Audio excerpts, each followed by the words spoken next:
Life is an illusion. There are a number of methods available to those who are eager to fully realize the illusory nature of life and death.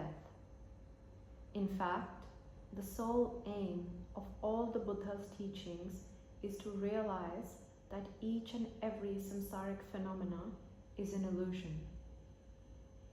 Start by listening to as much information as you can about the illusions that are life and death, a subject none of us can hear enough about. Don't ever make the mistake of thinking that listening and hearing are not authentic Dharma practices, because the opposite is true. Next, contemplate what you have heard and learn more by reading books. Finally, and most importantly, try to get used to what you have learned. How? There are many methods for getting used to the idea that life is like a dream. The simplest and most effective is to ask a few questions. Just ask. There is no need to come up with any answers. Pinch yourself. Pinch yourself, gently or roughly, it is up to you, and ask yourself, who is doing the pinching? Who is feeling the pinch?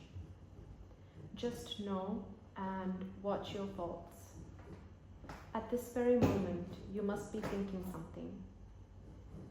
As you think that thought, just know you are thinking it. If you are thinking a bad thought, don't let it lead you to think another thought, good or bad. Whatever the original thought, just watch it. If you are thinking a good thought, just watch it.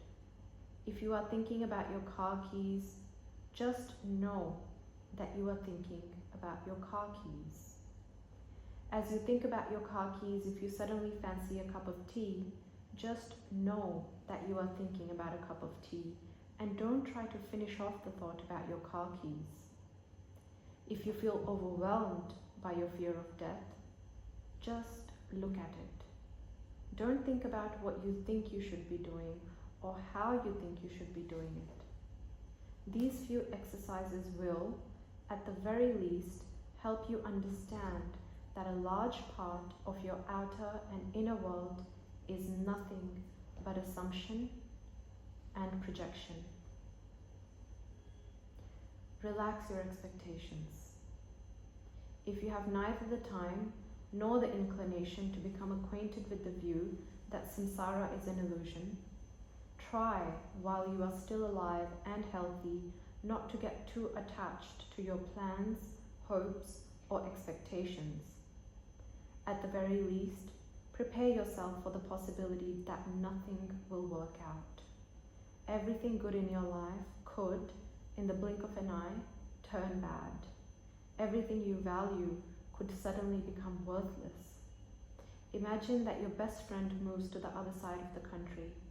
You meet very rarely and over time become emotionally distant from each other.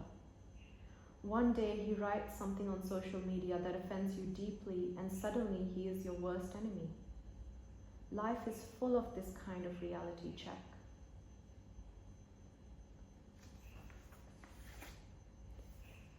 Becoming aware of how things change is a useful form of mind training.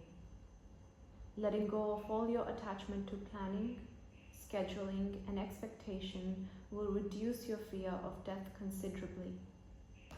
If, during your life, you have never experienced disappointment or failure, when you find yourself at death's door, you will be terrified. Of course, by then it will be too late for you to do anything for yourself. If you are lucky, your friends and family might be willing to take responsibility for gathering the causes and conditions to soothe and encourage you. And if you are very lucky, they won't try to deceive you into believing that you will live forever. The best thing any of us can do for a dying person is not to lie about what is happening to them. Reduce your selfishness. Selfishness and greed cause the most intense kind of fear. We will all be alone once we are dead. But if your habit is constantly to act out of your self-obsession in front of an admiring audience, the solitariness of death will be unbearable. Having become used to the admiration of sycophants who indulge your every whim, when you suddenly find yourself entirely alone, fear will overwhelm you. Reduce your selfishness and you will reduce the intensity of that fear. Reduce your attachment to worldly life. Some people are afraid of death because they are afraid of physical pain, but not everyone dies in pain. Whether you do or not depends on your karma. As each person's karma is quite different, each person's experience of death will be unique. Some people do not realize they are dying. Others may not even realize they are dead and have been for days or weeks. Death can strike suddenly, like a bolt of lightning, or agonizingly slowly, and the vast majority of the pain we suffer at death is caused by our emotional attachment to life, possessions, friends, family, property, and by fretting over unfinished business. Living is dying. Since I was born, I have to die, and so. Will nothing help at the moment of death? Everything we human beings do, think, and feel while we are alive is driven by ignorance, emotion, and karma. And ignorance, emotion, and karma conspire to ensure that we have no choice but to face both birth and death entirely alone. Once we have been born, nothing and no one can prevent us from dying. The inevitability of death is initiated at birth, and we are powerless to resist it. If you do not want to experience the helplessness and loneliness of death and rebirth, you must gather the causes and conditions for never being reborn again while you are still alive. You may find yourself surrounded by relatives and friends at the moment of death, but it is unlikely that they will be of any use to you. They could even make things worse. What if, as you breathe your last, you realize that, like vultures, your greedy relatives are already fighting over who gets what? That before your corpse is cold, they will be stripping your beautiful home of all its treasures, hacking into your email accounts, and breaking open your safety deposit boxes. As they stand at your deathbed, they may already be squabbling over who gets your priceless Louis XV desk. Your worthless nephew may be leafing through one of your precious first editions. On the other hand, dying surrounded by those you love and who really love you could be just as upsetting and could make the pain of separation unbearable. The gross human mind thinks of death as the final separation of body from mind. A more precise description is that death marks the end of a period of time. We therefore experience a continuous stream of deaths throughout our so-called lives. The death of death is birth. The death of birth is abiding. The death of abiding is the birth of death. Everything we experience is simultaneously a death and a birth. If we are subject to the phenomena called time, we are also subject to death. What is generally known as life or living is full of incident, but death, which is perhaps the most significant of all life's events, is quite the opposite. If you were to die tonight, not one of your plans would materialize, and you would lose your identity and all your possessions. This is why death is such a big issue. For most of us, birth is far less a worry, and certainly nowhere near as frightening. In fact, we love births. Once a baby has been born, we celebrate with a party, congratulate the parents, and then relentlessly commemorate that person's birthday for the rest of their life. And an entire industry is now dedicated to servicing birthdays. Birthday cakes, birthday parties, birthday surprises, and of course, birthday cards are all available at the click of a button. And without having to lift a finger, social media makes it impossible for any of us to forget anybody's birthday, not even the cat's. Unlike us, the great Mahayana masters thought of birth as a far greater hurdle to overcome than death. Nagarjuna, the great Indian scholar and Mahasiddha, told his friend, the king, that for a spiritual person, birth is more disturbing and a much bigger issue than death could ever be. Why do spiritual people value death over birth? Birth is the one event in life over which we have absolutely no control. We pop out of our mother's bodies without having been consulted about anything. We have no say about where we are born, who our parents are, the day and hour of our birth, or if we should be born in the first place. Every aspect is out of our hands.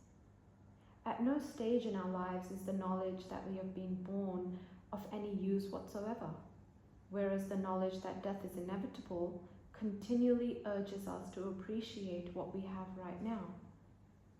Knowing that we must die helps us make the most of life. We can love and remain sane simply because we know that death is imminent and certain. It also prevents us from becoming desensitized and numbed by worldly life. Life is intoxicating, and for most of us, thinking about death is the only method that can truly sober us up. If you have been born, you will have to die, and if you are about to die, you will have to be reborn. How do we cut this cyclic game of birth and death?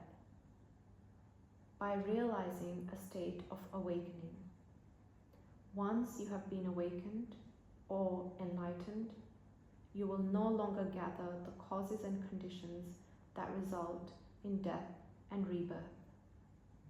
Until then, you will be reborn and you will die, over and over again. Birth and death are inseparable. We should therefore mourn birth just as much as we mourn death, especially these days. Just think for 1 second about what your children will have to go through as adults. One day, your daughter will walk into a department store and be utterly mesmerized by all manner of tantalizing phenomena. The glossy red lipsticks alone will thrill her, not to mention the stationery. After that, there will be no avoiding the world of gourmet coffee and Starbucks, fashion and wellness resorts, bank balances, investments, and the whole concept of money. Wow, her life will be tough.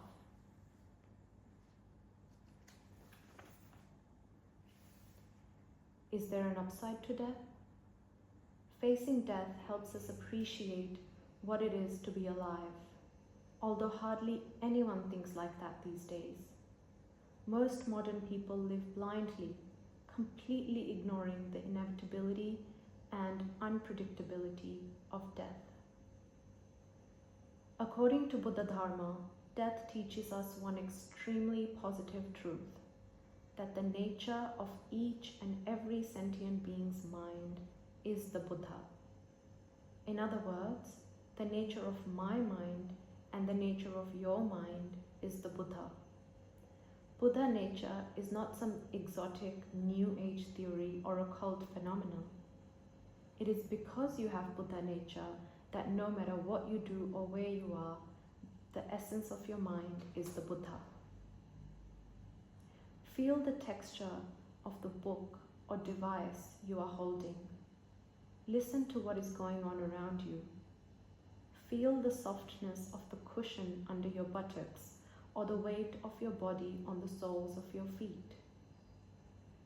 Think about the words you are reading or hearing.